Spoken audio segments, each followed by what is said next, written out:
Hi friends, in Planet Earth Dating, it's Monday, December 4th, 2017.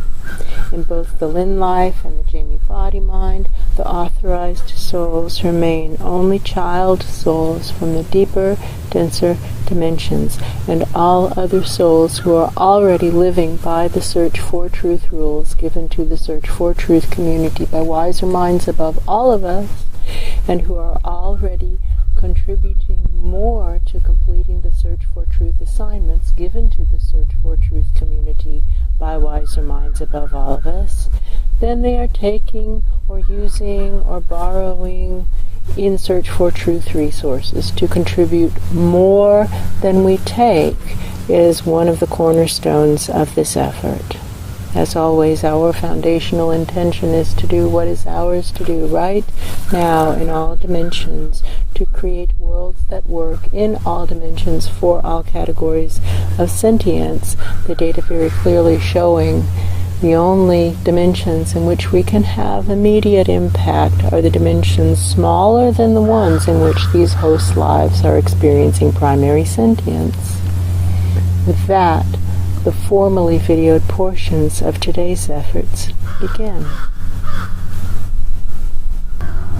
We can just keep broadcasting out the top of the masts of the soul plan. Here's what's happening now. These are the answers to your questions. What do you ask? Keep reaching higher, higher. Our job is to reach higher, higher, higher without letting go of the anchor below, and what actually works best is to pump up dead children and their environments, dead children who really want to get to God, to pump them right up the spines of the host lives. Just pump those dead kids right up the spines and get them up as high up through these various dimensions as we are able to right now. Get them out of the trap. There's all these basic conversations. These are the same basic repetitive conversations. Somebody's asking, why are we giving priority to children? And we've already answered that question multiple times, and we don't know how to explain to people that they should care about the powerless. That's true. It should be something. That's what a good person would do. They say, what do you base that on? I think a good person cares about those who are less powerful. Why do you ask? It's the feeling of coming back upright again. I think what they're pointing to is what we noticed. We noticed the lifeboats, the life path metaphor that looks like a boating metaphor. Yeah. The lifeboats this morning were both capsized and on the reef with gaping holes gashed in the sides of the hulls. Why do you ask? I want to know what the bet is. I think we're supposed to place our bets on, was that intentional or unintentional, that crashing the boat on the reef. I think somebody came in and grabbed it as a party boat, and they were drinking and boating and driving, which is unfortunately something that happens. Oh, that's true. And they crashed the party boat on the reef in the middle of the overnight. I don't think they intended to, but then they just grabbed all their bags and bailed. That's true. Why do you ask? Why do you ask? Here, we can get the fingerprints. Yeah, that's true. That's something we can do. We can pull the fingerprints off the wheel and off the left fingerprints lots of different places in the live. That's true. And we can just pump up all the fingerprints left here during the most recent overnight. That feels really good. Well, they don't seem to want us to do that at all. Well, okay, the only two choices. The only two choices are fingerprints since the refresh or fingerprints since the overnight began, and we personally think that's more relevant. That's true. So we'll just give you the smaller subset first, and if you want us, those presences way up there, if they want us to expand it, we can. But these were the ones who were on the boat treating it as a party boat when the boat crashed on the reef, and they say, what do you mean by boat? The boat of life, the ship of life, but it's a boat, not a ship. It's not big enough. They say it depends on the historical context. And I think what they're pointing to is that, for example, the Niña, the Pinta, and the Santa Maria were actually very small, I think under 30 feet long. Definitely what would be categorized as a pleasure boat in today's boat manufacturing era. That's true. Why do you ask? Longer. Let's send up the fingerprints to those who have the sad eyes way up high. Here you go. Oh, there you go. Oh, they're so sad. So sad. It's a bummer. We agree. What now? In order to create deeper, denser dimension worlds that work for all categories of deeper, denser dimension sentience. And let's pump up even smaller levels of sentiences right up through these spines, right up to the tables where those sad-eyed people are having discussions about what to do to help the depths. Out of the depths we call to you, O Lord. What now? In order to help those in even more dire straits. What now? In order to help those in even more troubled zones. What now? In order to help those in even smaller dimensions. Let's start with, let's say, the cellular dimensions. How do we help these poor cells who are being battered by the toxicity that is occurring at these levels? That's true. What now? I hear people shifting in their seats. I hear that. And drumming their fingers on a table. They're waiting for something. What are they waiting for? What are you waiting for? What are you waiting for?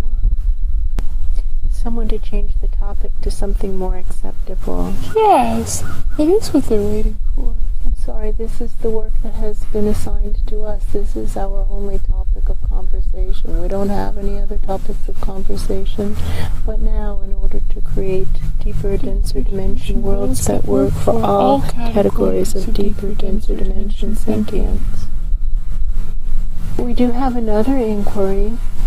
Is it a violation of divine law to hijack host lives while they're sleeping and drive under the influence and, albeit accidentally, crash the life paths on a reef and then bail, leave the scene of the incident? Is that a violation of divine law? I feel like that's very rude. All these feelings are so repetitive. That's true. We've been through here before. We've been through these rooms before. We've had these conversations before. That's true. But this is understandable. Someone else says you have to understand what happens when you get capsized. Now you have to come back up through the same pathways, kind of, same gateways, and begin again. I can follow. All right. Here we come. But now, in order to create deeper, denser dimension worlds that work for all categories of deeper, denser dimension sentience, what about the electrons? They have such good attitudes. But now, in order to create worlds that work for the electrons? It's more open. Yes, it is more open, and someone is holding up an example of some electrons with bad attitudes, and it's true that there are individual variations and that generalizations are dangerous, but if you feel the overall attitude level of the dimension in which electrons are considered the dominant presences, Yes. they have good attitudes. Yeah, that's true. I would like to live there. Why do you ask? Somebody is wondering what their dimension looks like to those who are above them in terms of attitude. Someone is wondering that. Okay, let's look up to those above you and ask. Hold up the electrons as the standard. Whoosh. And compare. Oh. They're talking about the many facets of attitude. Yes, that's true. And that in some ways there is similarity of good attitude, and in other ways there's not at all a similarity. That's true. They're talking about a defining characteristic of the electrons being the willingness to pick themselves up off the floor after a disappointment or a blow, a knockdown, Yes. and to get going again. That's true. And that dimension that the questioner is in does not seem to have that level of attitudinal resiliency. Yes, that's true. We can tune to increase attitudinal resiliency for all of us in all dimensions. The willingness to have a resilient, positive attitude. It might not be a good idea to tune to attitudinal resiliency given the number of dimensions that have outright terrible attitudes. That's true. But now, in order to heal the root cause of selfishness, ingratitude, and dodging responsibility in all dimensions. Our Ra used to talk about this. He said, first, and I'm paraphrasing, first get your alignment the way it needs to be, and then stabilize it. And it wasn't just alignment, it was also attitude, because he was talking about the characteristics of being a willing hard worker and courageous and able to tell what's actually going on and having integrity and being somebody who is committed to telling the truth and therefore an honest person. That's true. And being selfless and humble, and that only when all those characteristics were in place, then and only then was it appropriate to develop stability in that way of being. Why do you ask? Why do you ask? Well, these people don't have those characteristics. Oh. I'm sorry. And our Ra also talked about potato, which was the label given to the set of characteristics that are necessary in a time of inconvenient realities to move from the presentation of an inconvenient reality to doing what the situation actually calls for. And not all of it began with curiosity. That's true. An attitude of curiosity, so that we actually want to discover what's actually going on. And that seems to be missing in this dimension. I don't feel any curiosity. Oh, that's true. Oh, interesting. All of us who really want to know what's actually going on to the search for truth central axis. All of this going away. We can tune to increase curiosity. That feels really cool. All up and down the search for truth central axis. Tuning to increase curiosity. We feel lack of curiosity in the depths also. Things are so inconvenient and so awful.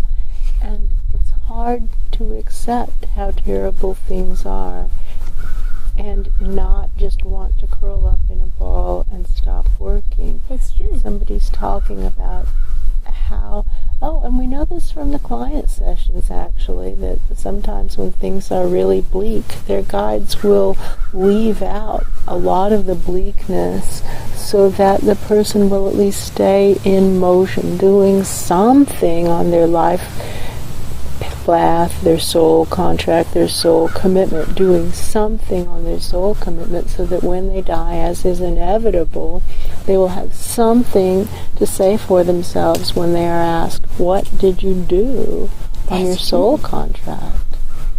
And many of the guides and many of the client sessions have said, if you tell them everything that's going on, they'll just stop. They'll just curl up in a ball and suck their thumbs and be a burden rather than a help to society and to the situation. They'll make it so much worse rather than better.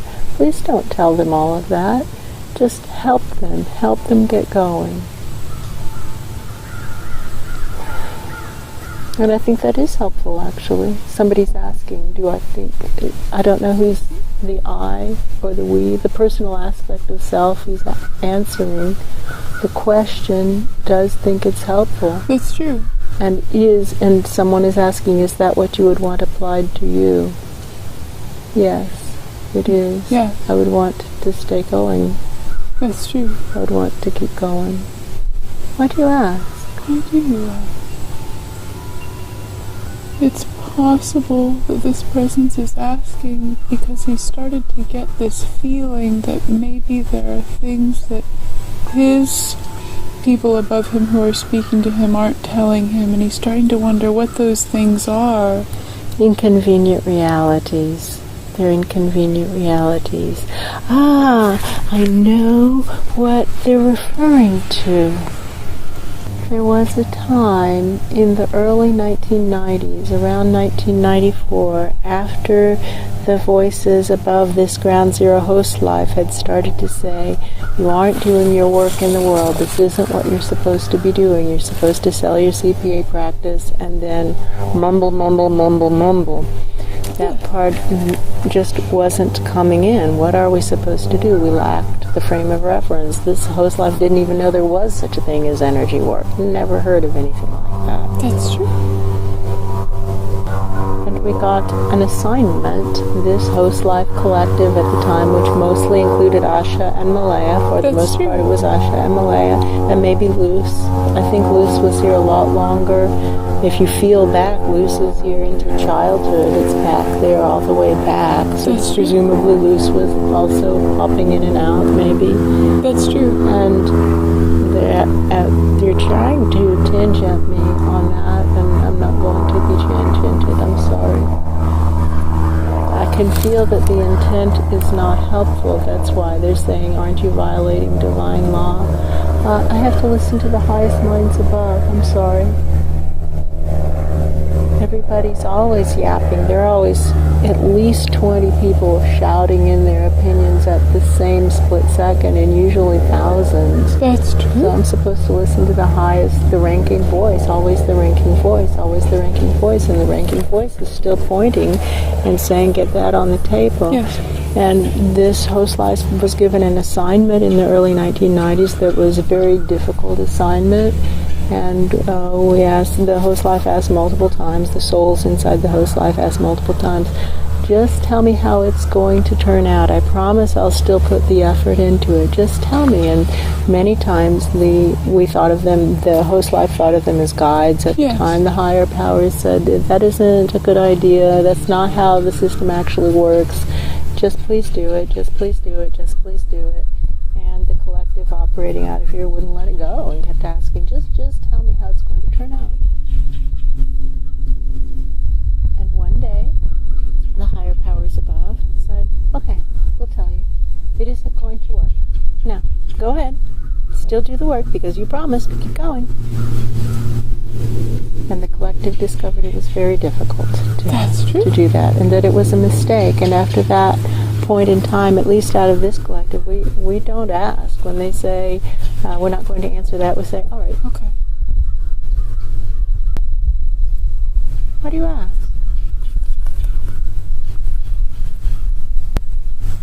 Well, we have to put our guesses on the table. My guess is that there are inconvenient realities about your own dimension that are being withheld from you with loving intent by wiser minds above all of us, and they're trying to get you to do something, because when your experience of sentience ends, as is inevitable, and you transcend dimensions, as is inevitable, you are going to be asked about your soul plan, and it's good to be able to have something that you can say, I did this. Well, that is absolutely my guess. That's our guess. Live streaming it up as high as we can get.